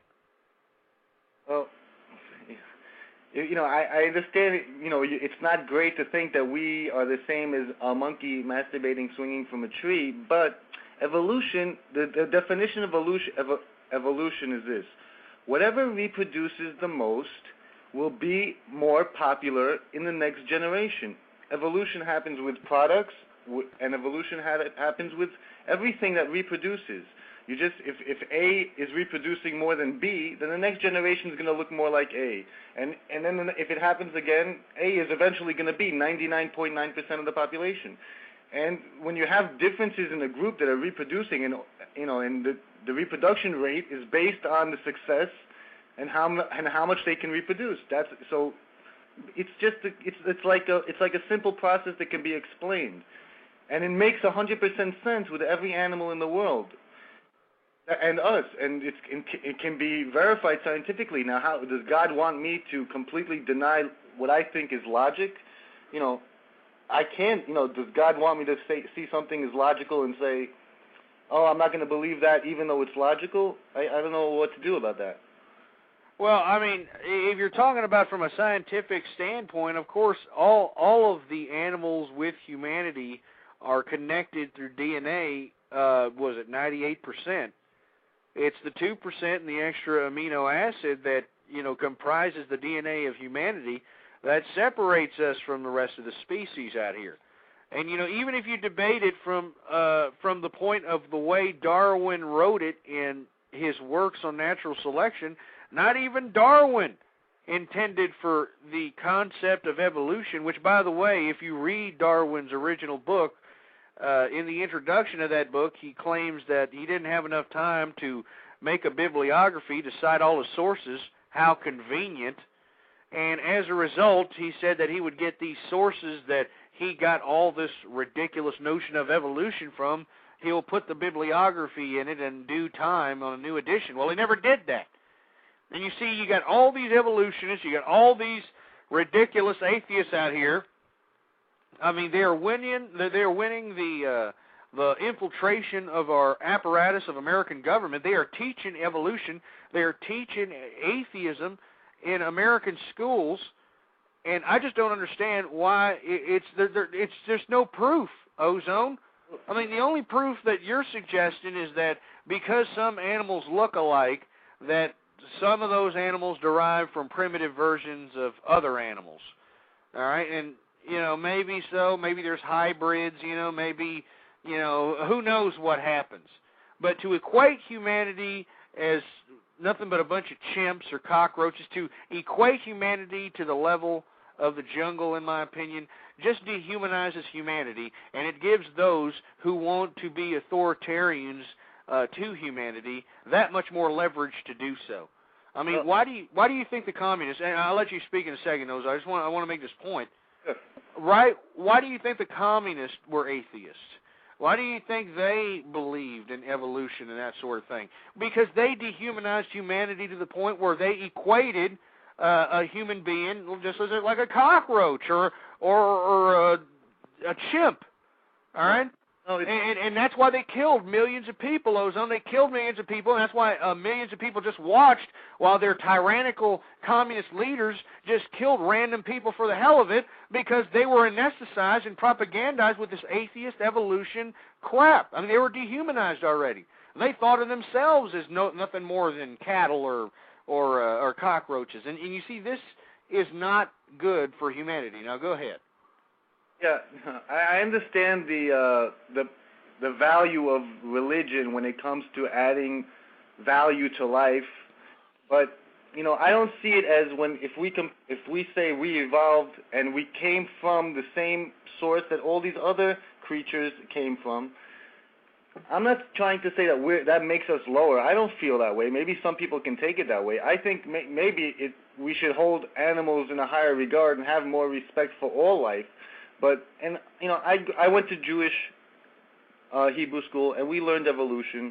They taught evolution in that school, and this was a school where 5-6 hours a day we're studying Bible, religious law, Talmuds, all these rabbis from every century, and they still taught evolution. And and I believe in evolution, but I don't have sex with a girl unless it's a girl I'm planning to marry. I have morality.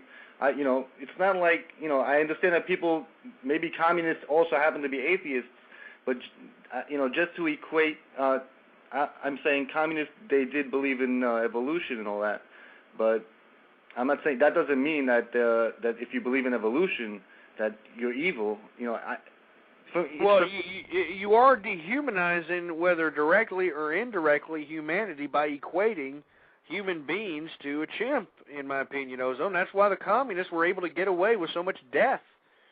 And they justified it. And that's why the people didn't rise up against their tyrannical authoritarian leaders, because they were propagandized with all this communist propaganda that they themselves were indoctrinated to believe that they were nothing more than just, a chimp or some ridiculous animal that can be just thrown away at any time, or, if you die, it's no big deal. No one's going to miss you.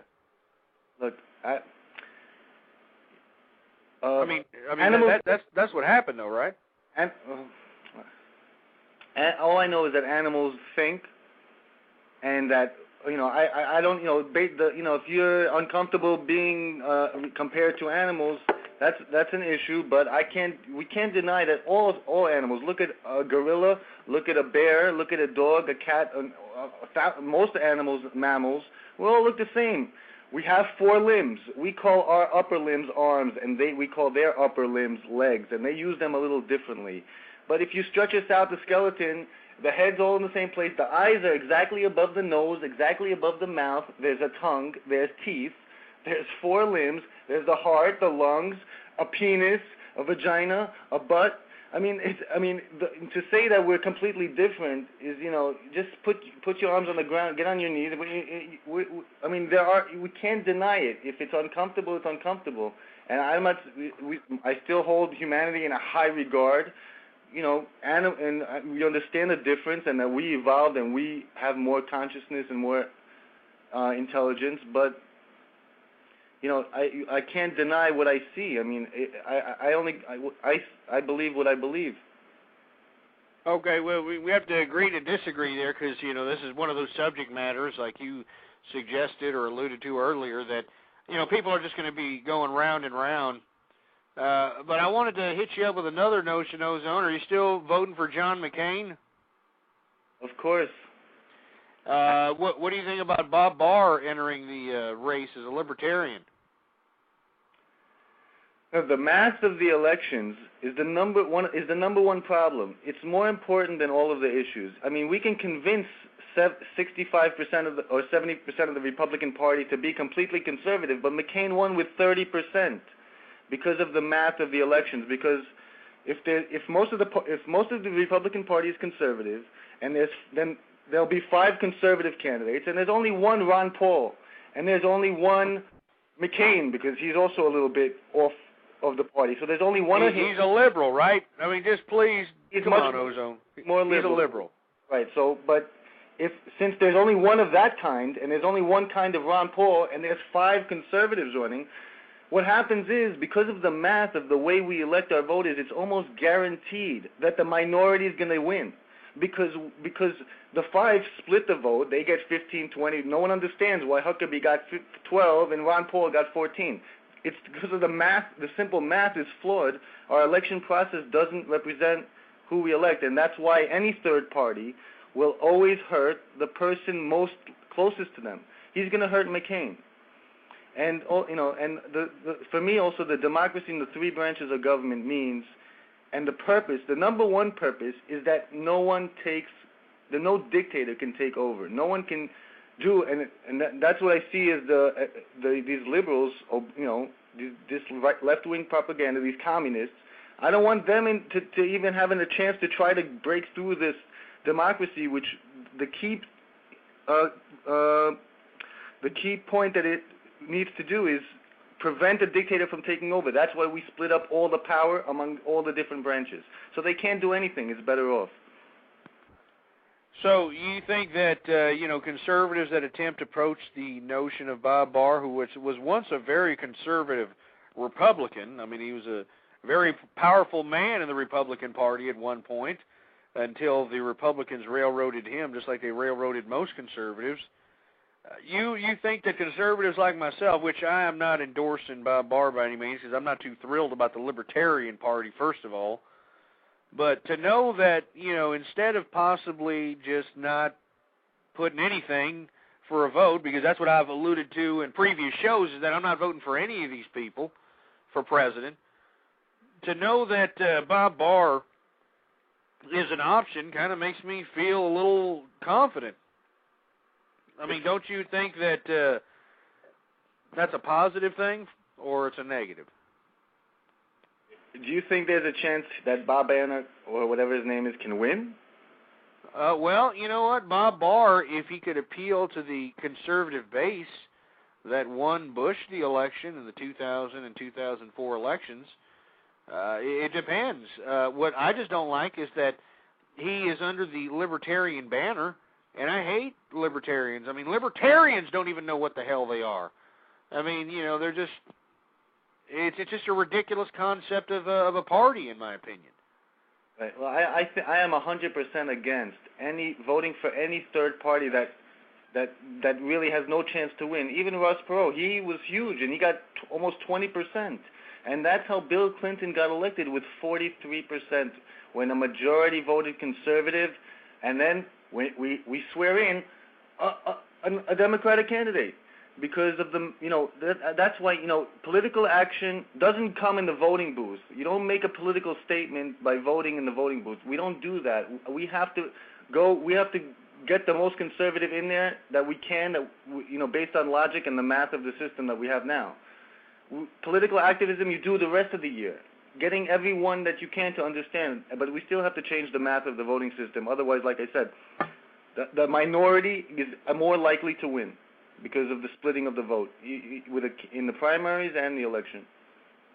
Yeah, I don't really necessarily agree with that, Ozone, because if we viewed things from that perspective, it wouldn't be democracy anymore, don't you think?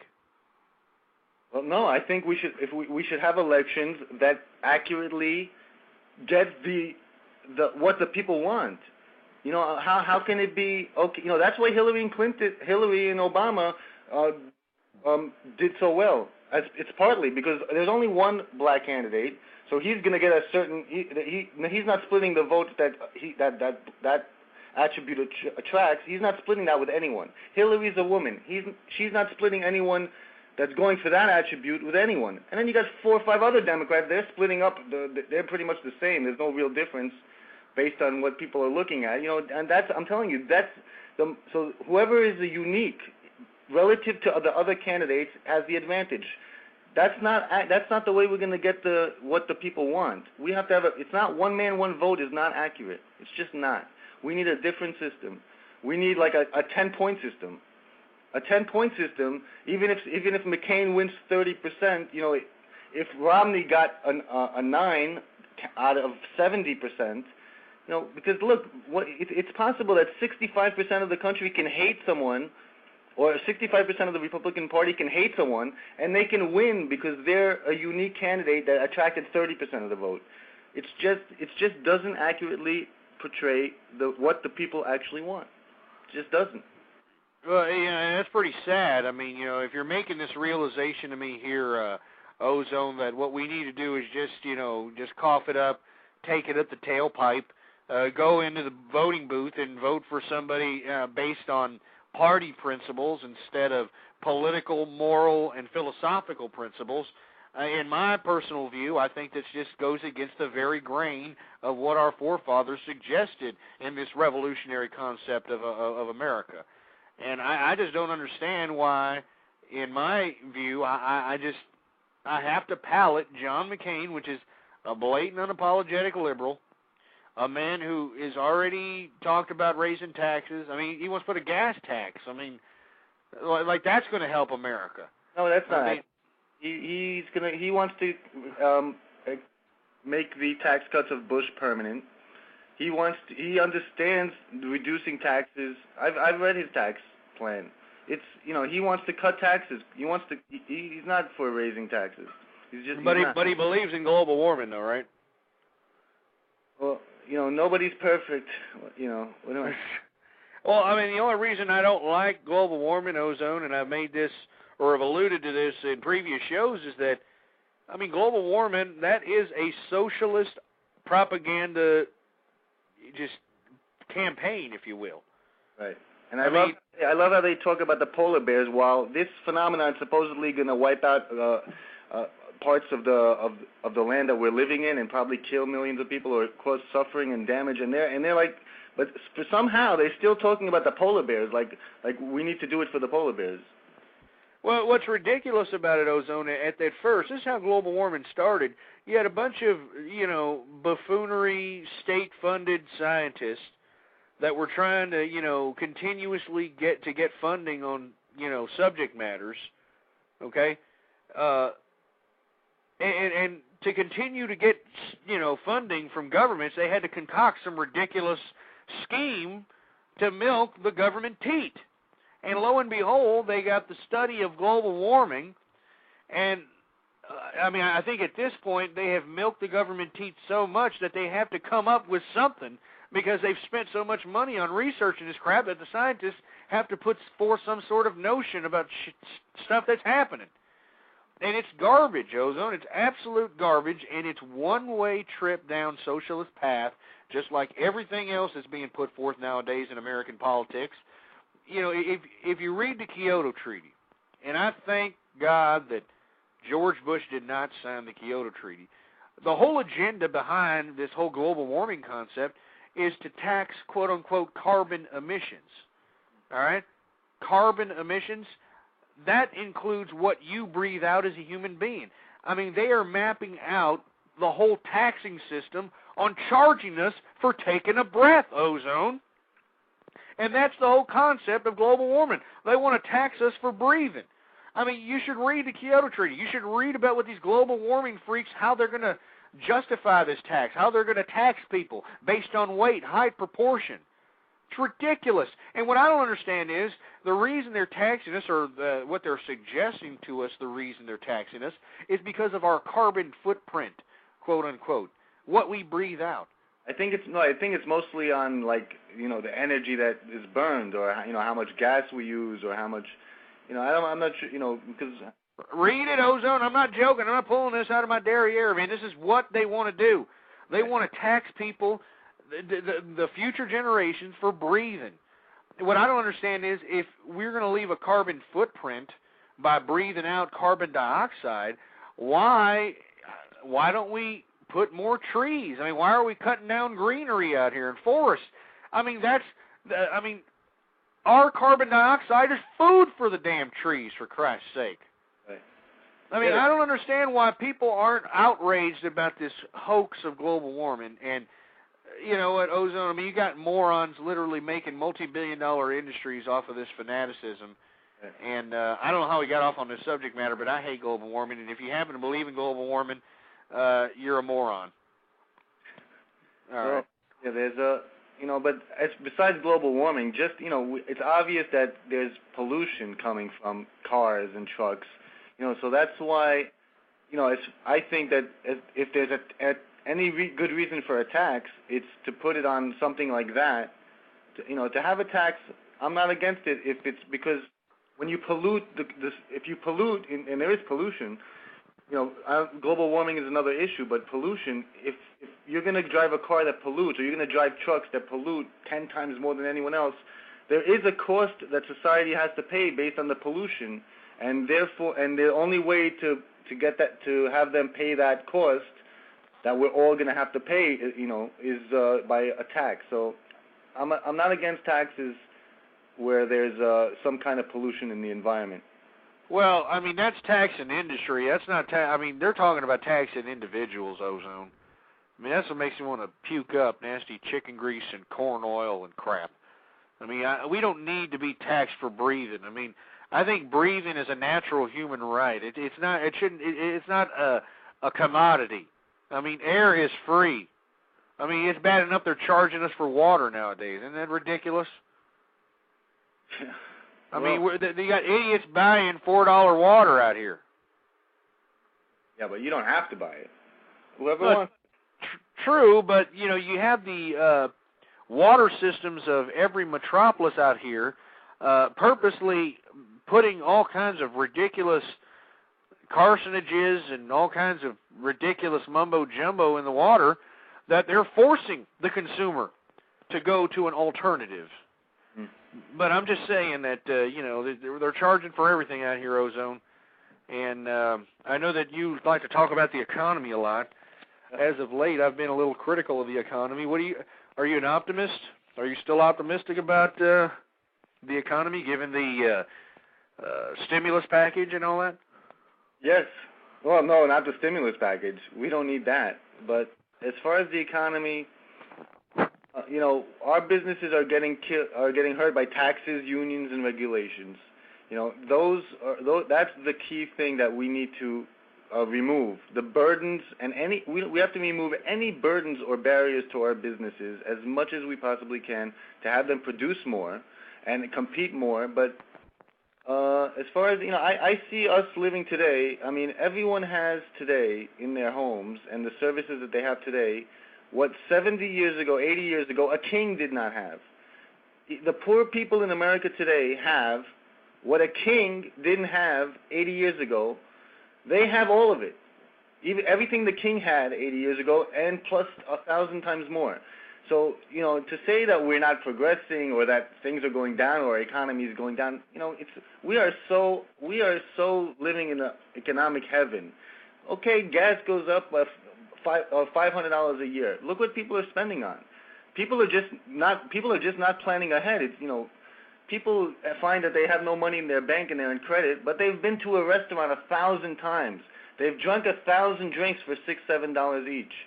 And they bought iPods and jeans and shopping and vacations, and they spend so much money in their life on things that you didn't really have to spend that much. Happiness doesn't come when you spend money. You can have a happy time at a picnic in a park.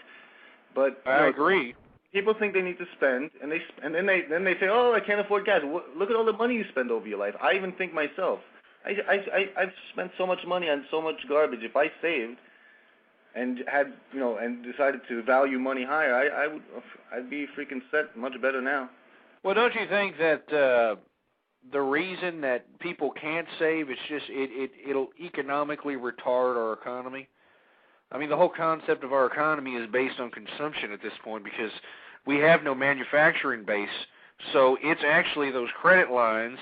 It's actually people going out there and extending their mortgages, extending their names, if you will, that are going out and purchasing these products that are creating the remnants of jobs that are in America. I mean, there's no more jobs, Ozone. Well, if we put barriers to business, we make it less worth it to do business in America.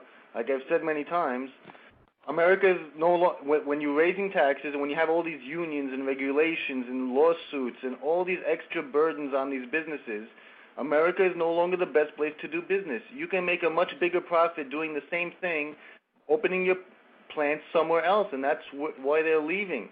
That's why they're going to China, for the same exact reason that everyone came here to begin with.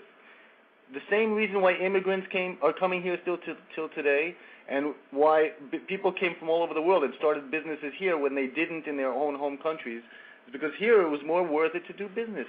And now, for the same exact reason is why they're going to China. Well, you know, Ozone, I mean, I have to disagree with you. This is where I think our economy's headed. This is where it is.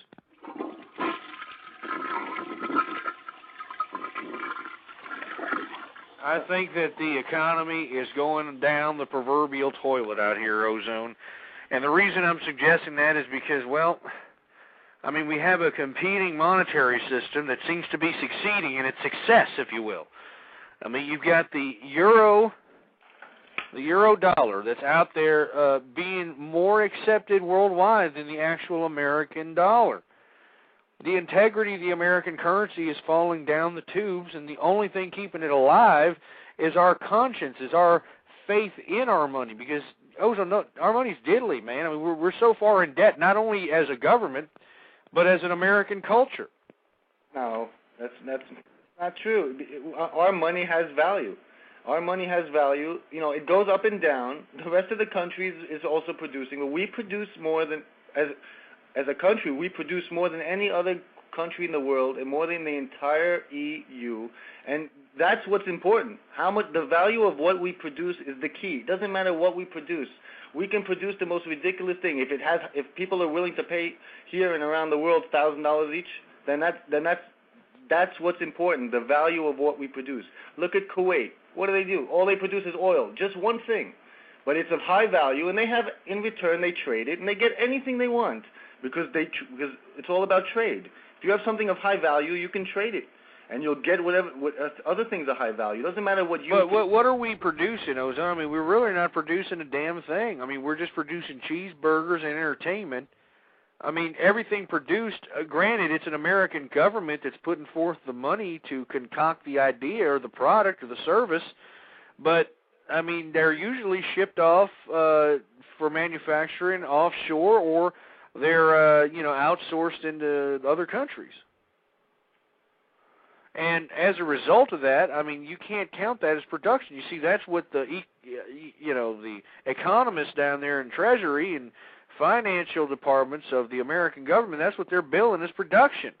As American governments that are in America, that have headquarters in America, that are producing products, I mean, yeah, maybe some Nimrod in a headquarters somewhere and some toy manufacturing outlet designed some toy, but that design goes right to China, to some sweatshop where 10-year-olds are working for 15 cents an hour. And how is the American worker going to compete with that on the world market if we're sitting here allowing it to happen? But look, what's the difference if I'll go and work for $10,000 a year if everything that I'm buying is 1/10 of the price? Products are becoming cheaper. We're buying from these other countries, and we have cheaper products because of it. You know, we choose to buy those products. And like I said, the key for us is to produce the next best thing, let them produce the current model that everyone already knows how to build, and then improve it a little bit, and then that's where you make the big profit. Then someone improves it, then that becomes the norm. Everyone's making it, now it's cheap. Then someone improves on that, they make the profit. So, and the key is for us to produce the highest value profit. We can't try to continue to produce things that China can produce for 10 cents each and try to keep them here and pay people $20 an hour to do it. We have to produce the higher value product, and then we can trade it. Our entire society is based on trade. If we can produce something of high value, you can trade it for whatever you will need. It doesn't matter what we produce. And if you watch the shows like on Discovery, like how they build it, and Unbelievable Inventors and all this, you see thousands of examples of plants, huge plants, mass production of all kinds of products in all kinds of industries. We produce tons. Okay, we got another caller here, Ozone. Let me see if they have anything to chime in about. Area code 301, you're on the air. Yeah, how's it going, Ozone Ghost? This is Black Achievement. How's everybody? How are you doing? Okay, yeah, I just want to chime in here and say that, we consume here in America. As you stated, we spend money. We are consumers. We do not produce. China produces, and we consume what they produce. Now, if you really want to know what's going on in America in terms of the labor market, in terms of what we actually do produce, we produce intellect, intellectual property. That's what we produce here in America. Entertainment.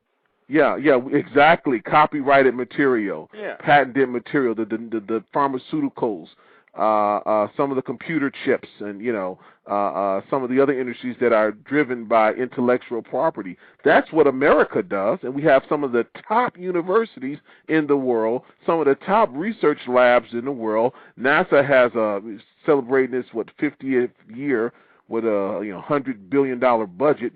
That's what America does. It involves the intellect.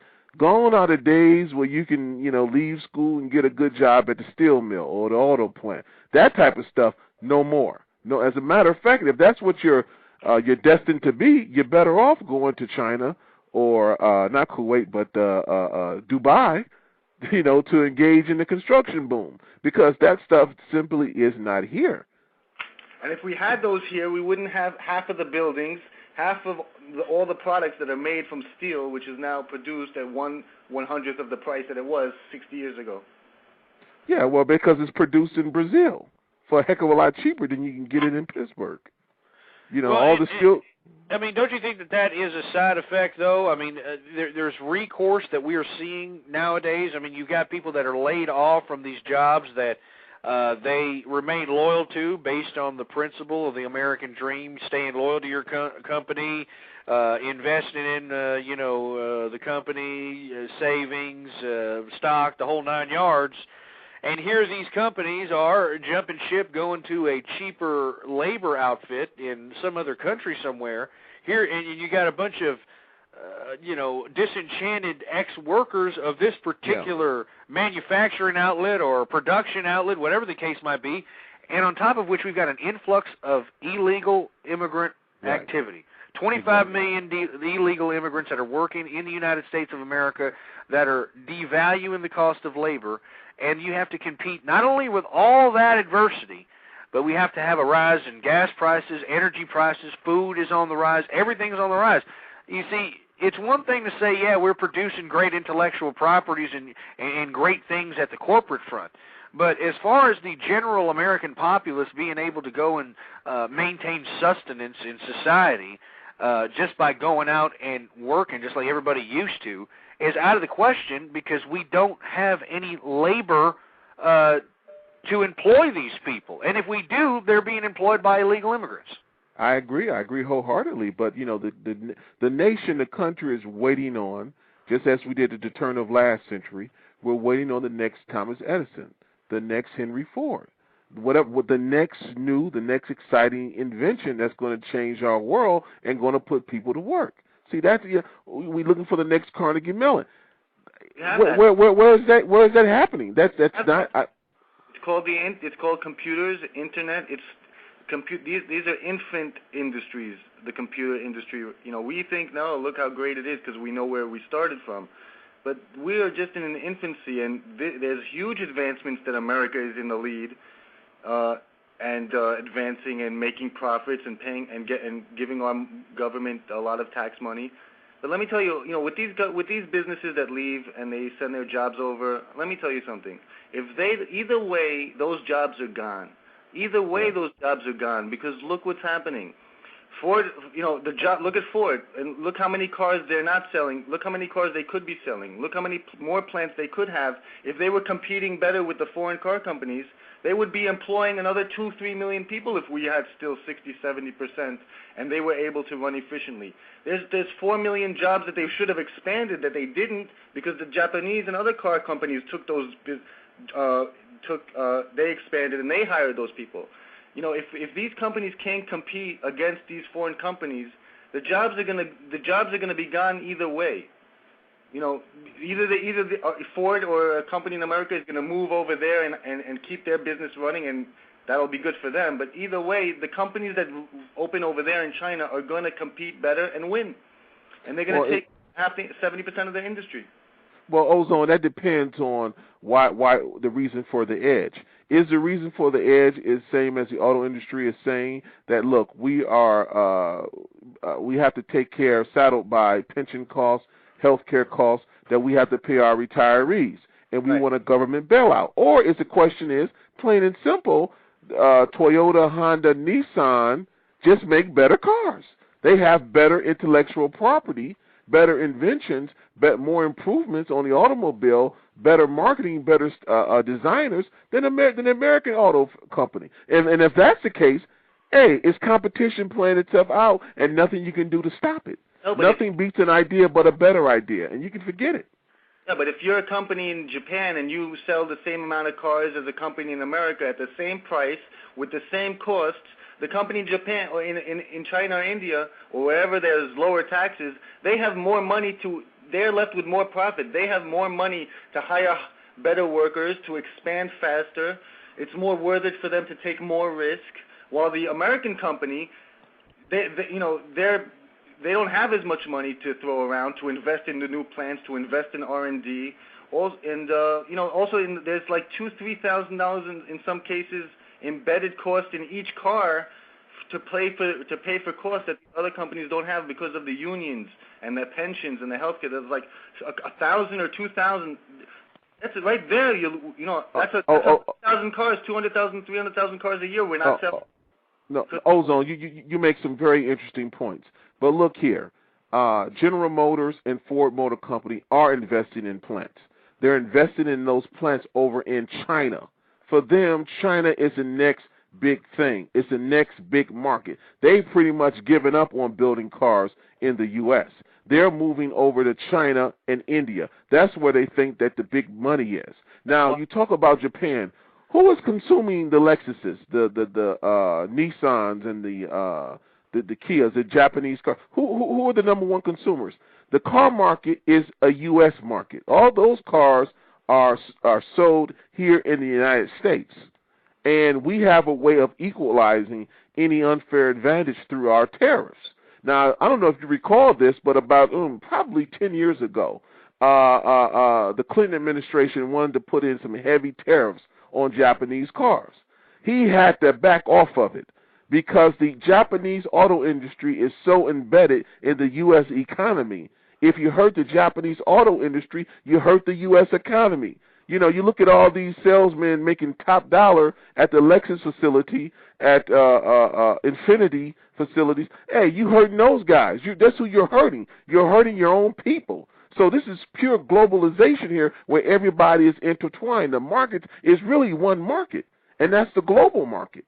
So, I'm sorry, go ahead. Higher tariffs on foreign cars that Americans are buying right now. You're going to tell them, you're going to have to pay another $3,000 in tariff tax to buy that car. I mean, that would have that's not right. That's not going to help the economy. Then people are going to be worse off. They're going to have lower.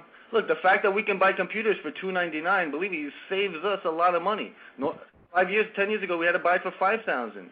But they have way before. Well, we're going to have to leave it at that, guys, because I got 2 minutes left, and we're about ready to close up shop here. But I appreciate the intense debate. It's very good economic debate from both sides of the persuasion on this issue here, and I appreciate both of your commentary. I'll leave both of y'all, if y'all want to leave any last words. Black Achievement, go ahead and go first. Yeah, I just want to thank you, Ghost, and thank you, Ozone, for the dialogue tonight.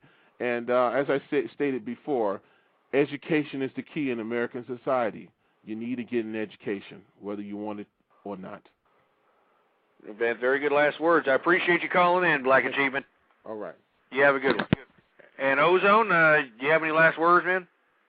No, thanks for having me, and I just want to recommend, when you are calm and when you really have great points, I hope that you can try to stay calm, but if I hear you ever getting out of hand, I'm going to have to call in to calm you down. All right, I appreciate that there, Ozone. All right, thanks. I'll talk to you. You have a good night, man. You too. All right. Well, some pretty good debate there, folks. We've got about a minute left here in the program. Once again, we talked about a whole bunch of variety of different issues, feminism, the liberal movement, all the things that are eroding society from the inside out. We talked about economics. We talked about a whole bunch of issues, folks. I really strongly suggest to you, add me to your MySpace if you happen to do that ridiculous social crap. MySpace.com/ghostpolitics. All one word, ghostpolitics. At the same time, bookmark the blogtalkradio.com/ghost page. And I hope to hear from you folks. If you happen to know some bull-dyke, muff-diving feminist that'll hate this crap, or some long-haired, tree-hugging hippie, or anybody that will appreciate or not appreciate this commentary, by all means, we have an email option. Email them the show. Tell your friends, tell your folks. This is True Conservative Radio. Add me to your favorites. And thank you very much for listening to another edition. Keep your ears out for another edition of True Conservative Radio. I'm Ghost. Thank you very much. Death to feminism. And I'm out. Boar's Head is bringing a slice of Japan to the deli. Introducing Boar's Head Ichiban Teriyaki-style chicken. Tender, slow-roasted chicken breast, coated in our signature teriyaki glaze, where ginger, garlic, and a hint of brown sugar meet for a flavor that's both sweet and savory. New Boar's Head Ichiban Teriyaki-style chicken. The bold flavor of Japan. Now at the deli. Only from Boar's Head. Compromise elsewhere.